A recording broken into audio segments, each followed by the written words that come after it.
Pada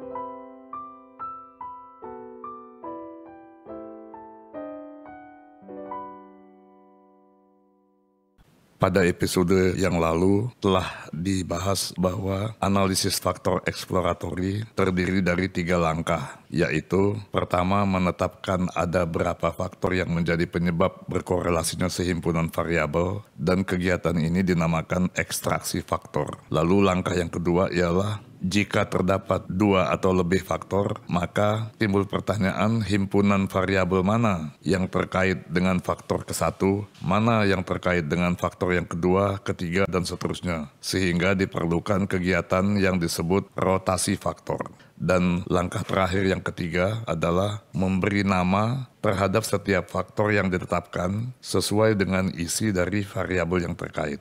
Selanjutnya, bagaimana cara melakukan ekstraksi faktor? Untuk menentukan ada berapa faktor yang menjadi penyebab berkorelasinya sehimpunan variabel, diperlukan pemahaman tentang matriks dan eigenvalues serta eigenvektor dari sebuah matrik korelasi. Untuk penjelasan mengenai hal ini, diasumsikan telah memahami sekurangnya tentang jenis-jenis matrik, operasi penambahan, pengurangan, dan perkalian matrik, serta transpos atau transposisi dari suatu matrik. Selanjutnya, di dalam analisis faktor, termasuk exploratory factor analysis, yang dijadikan data dalam analisis faktor adalah matrik korelasi yang selalu bersifat simetri. Sebuah matrik simetri seperti korelasi memiliki eigenvalue yang berupa bilangan sebanyak variabelnya, dan setiap eigenvalue memiliki sebuah eigenvektor yang sudah dinormalkan yang terdiri dari bilangan sebanyak variabelnya juga. Misalnya, matrik korelasi antar 10 variabel akan memiliki 10 eigenvalue yang berarti juga akan terdapat 10 eigenvektor. Yang dijadikan data di dalam analisis faktor adalah sekali lagi matrik korelasi yang selalu bersifat simetri dan biasanya memiliki eigenvalue yang semuanya berupa bilangan positif dan berurutan dari yang terbesar sampai yang terkecil. Matrik seperti ini dikenal dengan sebutan matrik yang bersifat positif definite. Karena matrik korelasi diagonalnya berupa angka 1, maka jika seluruh eigenvalue-nya dijumlahkan, hasilnya adalah sama dengan jumlah variabelnya. Misalkan matrik korelasi antara 10 variabel, maka jumlah dari seluruh eigenvalue-nya sama dengan 10. Selanjutnya, mengenai cara bagaimana mengekstraksi faktor, terdapat banyak cara untuk menetapkan banyaknya faktor. Semuanya berdasarkan eigenvalues. Namun, ada 3 cara yang paling banyak digunakan dan tersedia dalam setiap software statistik untuk analisis faktor. Pertama adalah dengan menghitung ada berapa buah eigenvalue yang bilangannya lebih besar dari 1. Jika hanya ada 1 buah, berarti ditetapkan 1 faktor. Jika ada 3 buah yang nilainya lebih besar dari 1, maka berarti ada 3 faktor, dan seterusnya. Kriteria yang kedua ialah dengan menghitung proporsi varians kumulatif. Setiap eigenvalue, jika dibagi dengan totalnya, yang dalam hal ini adalah jumlah variabel, adalah merupakan proporsi dari varians total seluruh variabel yang ada. Misalkan eigenvalue yang pertama adalah 3,5 dan jumlah variabel ada 10, maka berarti faktor pertama mewakili 35% dari varians total. Begitu juga selanjutnya, jika eigenvalue yang kedua sebesar misalnya 2,75, berarti 2 faktor yang pertama secara kumulatif mewakili 3,5 ditambah 2,75 sama dengan 6,25, yang berarti 62,5% dari varians total. Misalkan digunakan kriteria sekurangnya 50%. Maka dalam hal ini dapat ditetapkan ada 2 faktor, karena 62,5% lebih besar daripada 50%. Namun jika digunakan kriteria 75% misalnya, maka berarti diperlukan lebih dari 2 faktor untuk mencapai kriteria tersebut. Sebagai contoh, menetapkan banyaknya faktor dengan kriteria eigenvalue yang lebih besar dari 1 dan dengan menghitung proporsi varian kumulatif, berikut di bawah ini ada matrik korelasi antar 4 variabel, yaitu hasil tes matematika, tes sains, tes logika, dan tes kemampuan berpikir analitis. Matrik korelasinya seperti pada gambar. Matrik korelasi ini akan menghasilkan jika dihitung eigenvalue serta proporsi varian kumulatif seperti pada tabel berikut.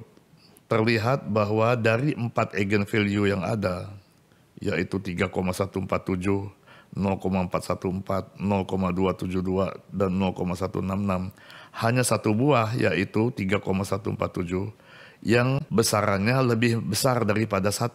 Oleh sebab itu, kita tetapkan dalam hal ini hanya ada satu faktor yang dapat mewakili seluruh variabel yang jumlahnya 4 ini. Begitu juga jika menggunakan kriteria kumulatif persentase varian. 3,147 menghasilkan 78,68% dari total varian keseluruhan. Jadi, misalkan kita gunakan kriteria 50%, bahkan kriteria 75% pun, keputusannya adalah bahwa hanya ada satu faktor. Jadi dalam hal ini, baik menggunakan kriteria pertama yaitu berapa buah eigenvalue yang besarannya lebih besar dari 1, maupun kriteria yang kedua yaitu kumulatif varian yang dihasilkan, keduanya menghasilkan kesimpulan yang sama, yaitu satu faktor. Jadi keputusan ini yaitu menetapkan bahwa hanya ada satu faktor cukup meyakinkan karena dengan menggunakan dua kriteria yang berbeda menghasilkan kesimpulan yang sama yaitu satu faktor.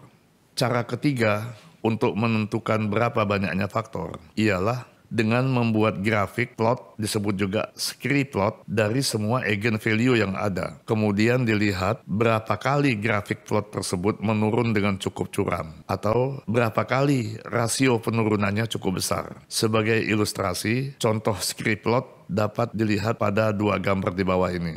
Pada plot yang di sebelah kiri, dapat ditetapkan hanya ada satu faktor, karena grafik menurun secara curam hanya satu kali. Sedangkan untuk data yang plotnya di sebelah kanan, dapat ditetapkan ada dua faktor, bahkan tiga faktor, karena menurun secara curam lebih dari satu kali.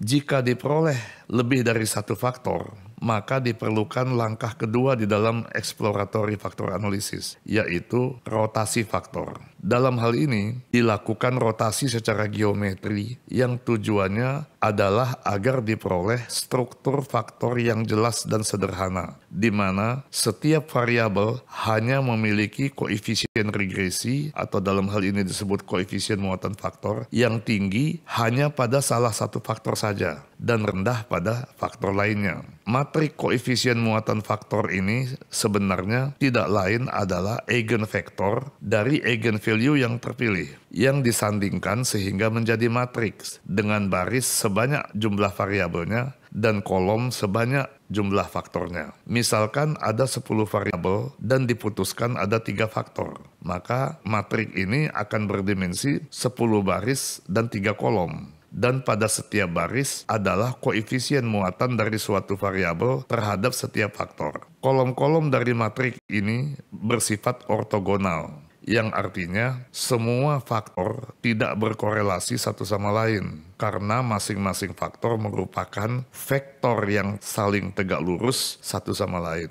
Misalkan ada suatu variabel yang memiliki koefisien muatan faktor yang relatif sama tingginya pada dua faktor yang berbeda atau lebih, maka diperlukan rotasi agar diperoleh matrik muatan faktor yang baru di mana setiap variabel diharapkan hanya bermuatan tinggi pada satu faktor saja.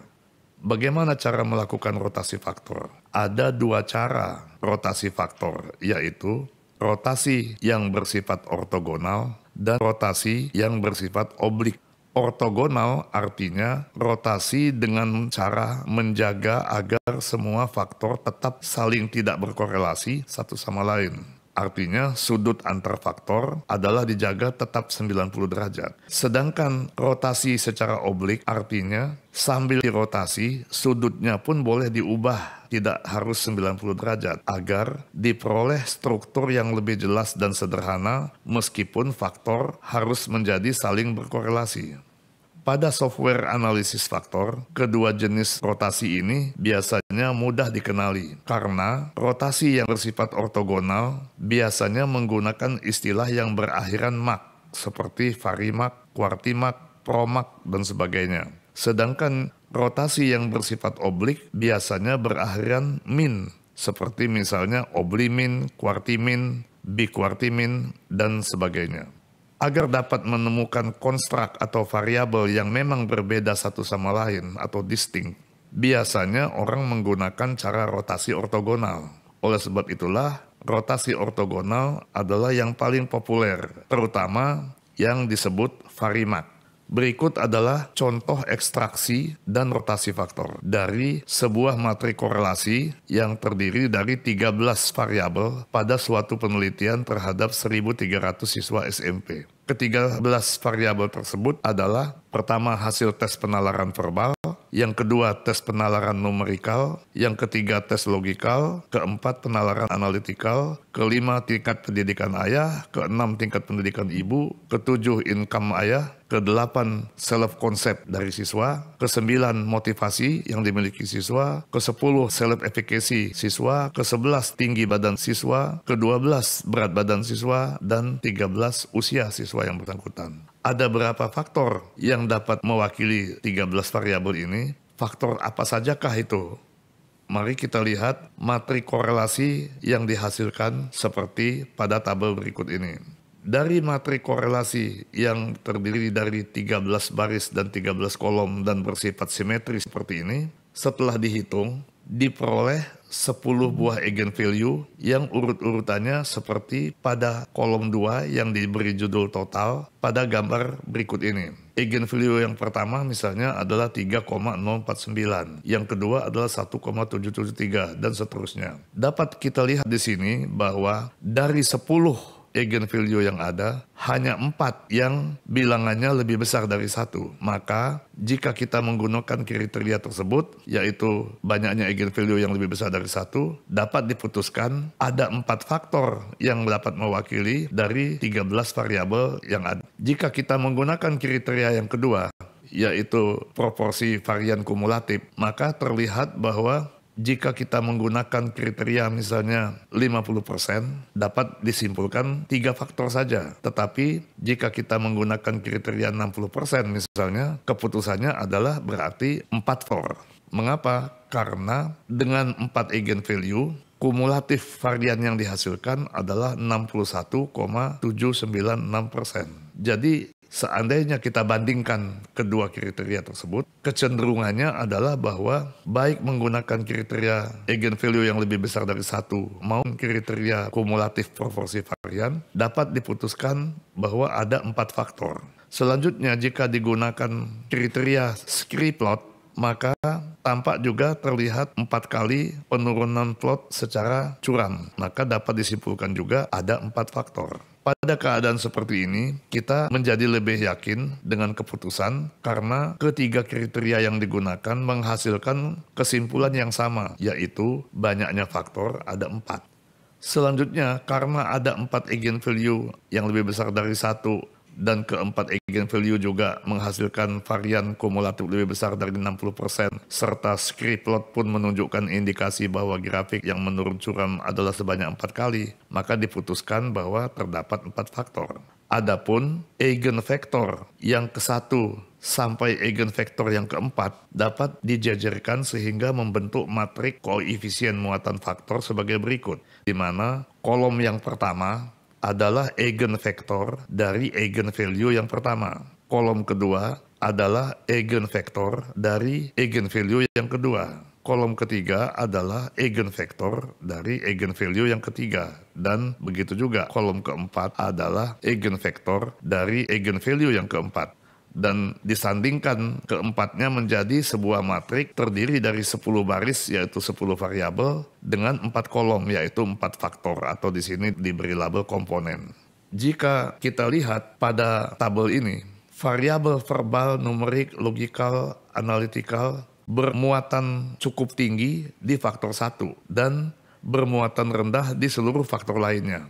Berarti sudah terdapat pola yang sederhana atau simple structure untuk keempat variabel ini. Selanjutnya, jika kita melihat kolom 2, maka ada 3 variabel yaitu pendidikan ayah, pendidikan ibu, dan income ayah yang bermuatan tinggi pada faktor yang kedua, yaitu kolom kedua. Namun terlihat bahwa misalnya variabel pendidikan ayah juga memiliki muatan tinggi pada kolom ketiga atau faktor yang ketiga. Begitu juga pendidikan ibu dan income, meskipun sedikit lebih tinggi di kolom 2. Jadi dalam hal ini tidak terdapat simple structure atau pola yang sederhana, karena satu variabel bermuatan tinggi di lebih satu faktor. Begitu juga dengan variabel seperti motivasi misalnya, bahkan bermuatan tinggi di faktor kedua, ketiga, dan keempat dengan tingkatan muatan yang hampir sama. Oleh sebab itulah, karena banyak di antara variabel ini yang bermuatan tinggi pada lebih dari satu faktor,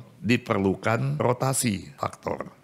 Pada tabel berikutnya ini adalah hasil rotasi terhadap matrik koefisien muatan faktor tadi, sehingga diperoleh matrik koefisien muatan faktor yang sudah dirotasi. Tampak jelas bahwa pada tabel ini tidak ada lagi terjadi sebuah variabel bermuatan tinggi di lebih dari satu faktor. Misalkan faktor yang pertama terdiri dari variabel verbal, numerik, logikal, dan analytical. Sedangkan faktor kedua hanya terdiri dari variabel pendidikan ayah, pendidikan ibu, dan income orang tua atau income ayah. Begitu juga faktor yang ketiga hanya terdiri dari variabel self-concept, motivasi, dan efikasi. Dan faktor yang terakhir, yang keempat, hanya terdiri dari variabel tinggi badan, berat badan, dan usia. Jadi dengan demikian jelas bahwa matrik koefisien yang diperoleh telah memenuhi persyaratan struktur sederhana dan lebih jelas serta lebih mudah ditafsirkan.